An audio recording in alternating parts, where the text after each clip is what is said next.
we should choose a color, create.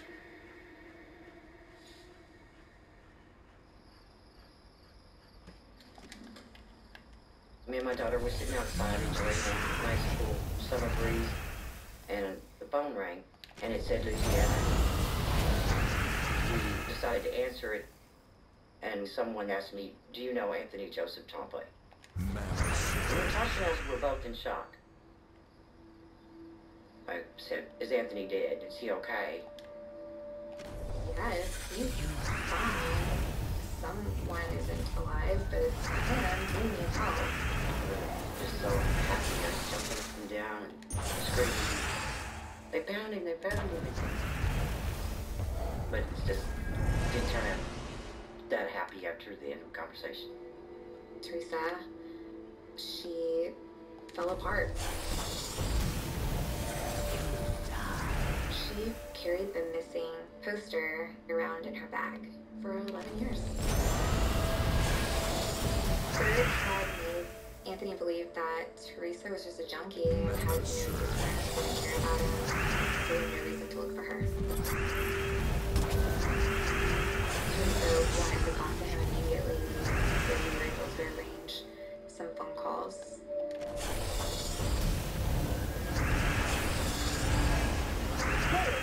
Hey, how's it going? Surge. I found your mom. Where's she at? She's in Texas. She's been looking for you for years. You have a brother and a sister? I do. Yeah. I don't know. I just thought I was on the phone. Do you want to talk to her? Yeah, I'll talk to her. Okay. What's today? Hi, son. Is this really? I was told. This is your mom. Is her name something left? I worked to wherever it was. Yes, I was. That's my maiden name. Oh, okay. And one day on Halloween, I was Spider-Mom and you were Spider-Man. Alright. Because my last name was Webb. I've been looking for you since day one. Since the day he took you out the back porch, I've been looking for you. Anthony Tomplay had been kept from his family for 11 years. That's according to what Anthony's sister told WAFB. His sister got in touch with the station. That was like a huge break in the story for us. She said, quote, "He has been secluded and abused all of these years by his own father. My brave brother had to defend himself for the last time against that evil man." That confirmed that there was some off-putting things going on. District Attorney Hiller Moore says his office is investigating. We receive some phone calls from different people providing different information, and we'll continue to listen to whatever's out there, wherever it leads us. Some family members indicated that he, as a child, was kidnapped, I think maybe from Texas, and it was brought here and distributed here. That was something that was really unusual.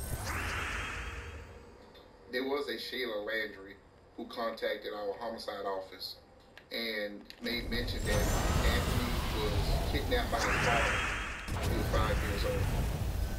I conducted a follow-up investigation. Anthony was not listed in the NCIC. It's a nationwide broadcast that we have information such as missing persons. Bert did not have any warrants or was wanted for any crimes. Nothing at all.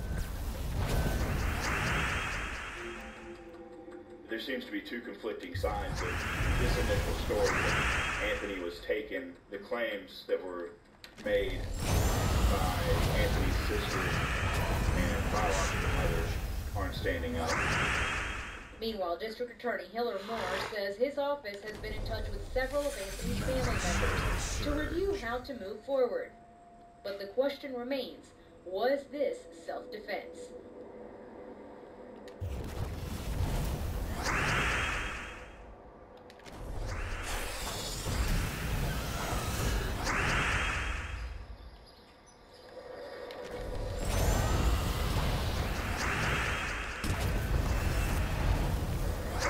I hope he survived that. I live with my mother, Patricia, Okay, so. and my sister, Becky. Our friends call us the Golden Girls. Oh, we get along good. It's real difficult sometimes, but we get along great. We've always gotten great.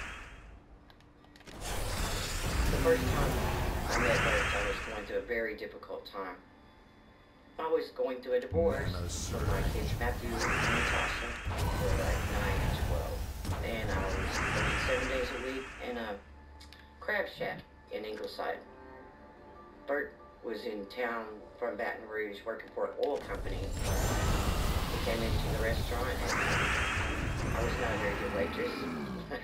And I forgot his salad. I said, I'm sorry, I forgot your salad. And he goes, I don't eat that fruit. And I thought it was funny, and that's how I started hanging out with him. It felt good to have fun for the first time in a long time. It really did.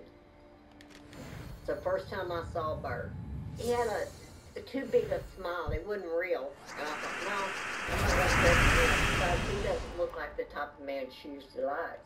But he kept on. Bert was offered a job in Houston after we lived together for a couple months. And he asked if I wanted to go with him, and I said sure, that I would love to live in Houston. And she wanted to build a house for kids and everything, and thought it looked good and pretty and all nice and sweet. It wasn't. We didn't really know him. Apparently not a lot of people did either.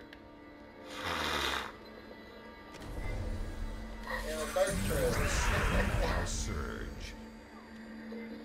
Wait, I can't see. Can you come into the light? It's all in the dark.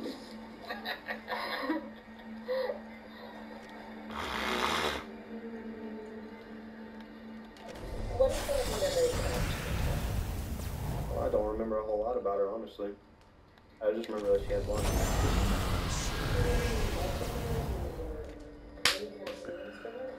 No, I don't really. I just remember some of them. I don't really remember any of that stuff. Me and you were best buddies. Your daddy was never there. I know you don't know if you love me or not because you don't remember, but we get like we love. First time I started seeing Rick. No, come on. We moved to Houston and his erratic behaviors. Bert demanded attention on him from the moment he walked in until he was asleep. I had to be attentive of him. There was a time in our dating where he was making us a Bloody Mary, and I was not paying attention to him. I was cooking and cleaning, and he just kept insisting that I look at him, and I didn't. He came around and stared at me and karate chopped me at bar stool, and I was lit. He started becoming crazier, and then find out he was into cocaine. A lot of cocaine. But it made me more scared of him. I saw the warning signs, but I wasn't picking up on them, I think. I saw her become quiet and sad. I went there, I visited, tried to figure out what to do, what's going on. Bert did not really want us around because we would see what he was really like, and he did not want us to see that. As our relationship progressed, my world got smaller. I was more realizing that I was controlled daily by moods of Bert's. Bert just could go off on anything. He just had a hair-triggered temper. And one time we were sitting there having a cup of coffee with a spoon. One spoon in the kitchen. I was dead. One time he beat me so bad that I was in bed for a week. I still don't know why I stayed after that. More out of fear, I think, from then on. We'd been together for a couple of years, and I just believed that he had never had children. That maybe he couldn't have children. So it was a surprise when I found out I was pregnant. When she got pregnant with Anthony because I didn't think the relationship would handle a child. She had the baby and the baby stepped home. He was in jail at that time for abusing me. So he did do time in jail. Yeah. 6 months in Houston. You know his charges? It was more than one. You beat me when I was pregnant with you. So, multiple things? I think there's 3 or 4. You know, I tried to block all that out.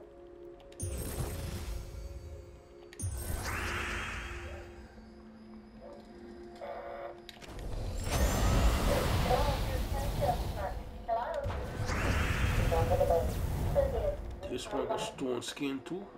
Cheese on peas, boys.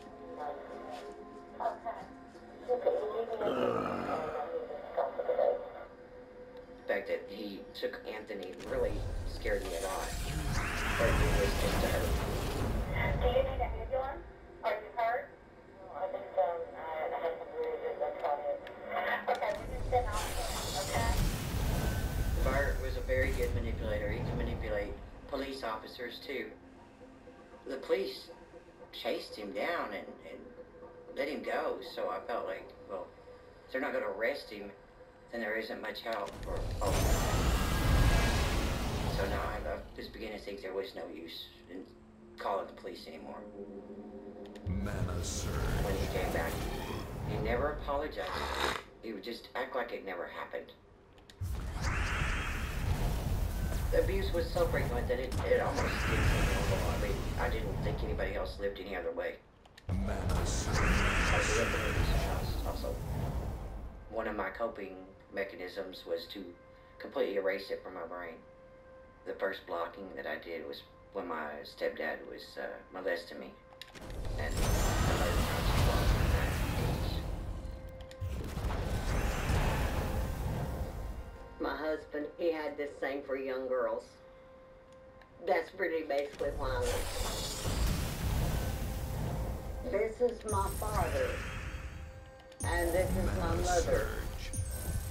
I think about my dad and things that happened. I think about Mom. My father was an alcoholic, and he beat my mother a lot. You don't realize you're marrying a man like that. You don't realize it, because they're good at deceiving. I have seen so much of it. Teresa's dad was that way. I took beatings that I shouldn't have taken. They always say, I'm so sorry, I love you, you know, I won't do it again. They always do this. Teresa had the same problem. I don't know how to break the cycle of violence. I don't know how you break it.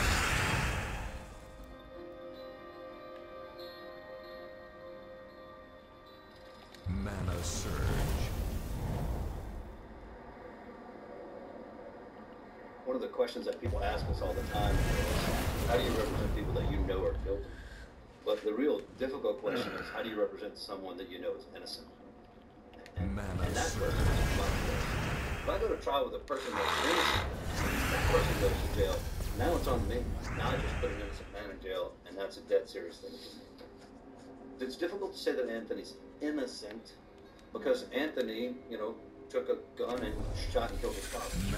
You know, not having enough information about the case, I'm sort of hesitant to say, yes, it's like it's self-defense, or no, it's not self-defense. I'm going to have to know a lot more facts about the case prior to making that determination.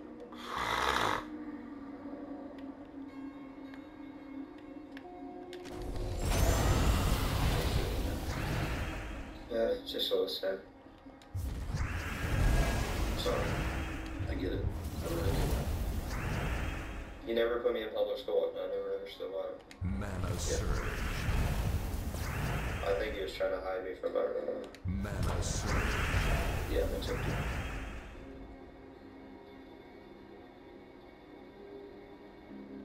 We were talking extensively with the district attorney. We think there's a real defense here. And we think there's a defense here that's so great that we may not even want to charge the kid at all. Anthony Complet is currently being held on a $100,000 bond. His defense is hoping this case won't go to trial, as they believe there's not enough evidence to prosecute manslaughter charges. As the case went on, the district attorney made clear he was going to bring it to a grand jury.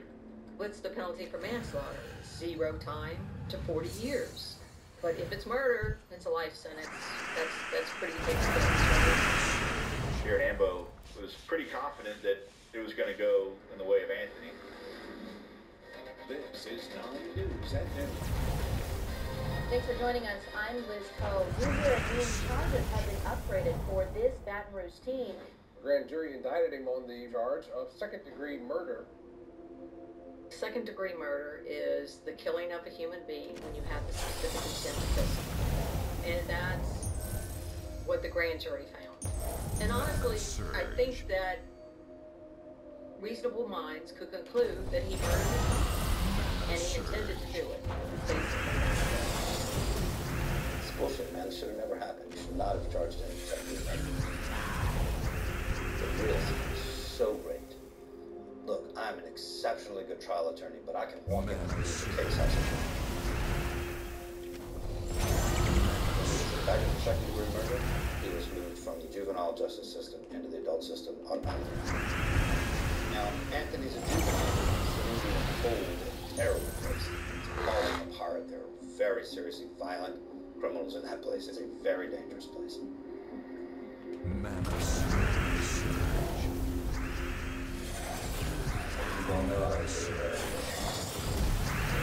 Yeah, I don't feel like this. And I can advise you to do it.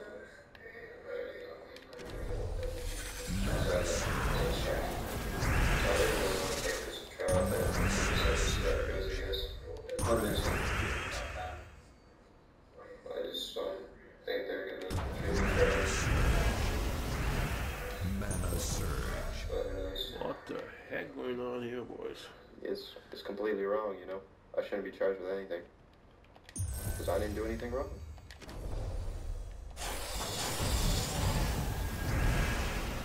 To not kill him. I didn't want to kill him. I just didn't want him to kill me. What did you think was going to happen to him? He would hit the ground and that'd be it. Gotta call the police, get the medics over here, explain what happened. Save his life, get me out of there, explain it all away, get me out of the house. Forever.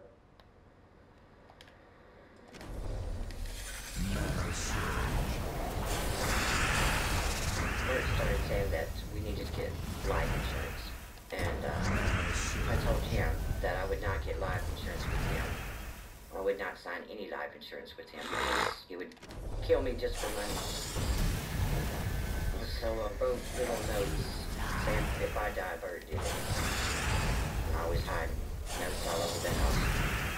She put notes in the oven anywhere she could. If I end up dead, Bert did it. One night, one of Bert's friends came to the door. He just started screaming, "You need to leave now. Bert, it's hard for me to kill you." He said, "I'm not going to do it, but you need to leave."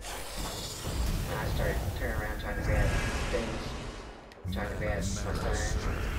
But he goes, "No, you got to go now." And he's screaming, "Leave now, leave now." And he got to his car and then Bert pulled up. He just kind of busted in all angry and everything. And I said, "We're going to go kick his ass," and then squealed out. I believed that he was going after the man that told the police. When he came back the next day, he would just ignore the fact that it all happened. He just pretty much didn't talk about it. That wasn't too long before she left. She was really afraid.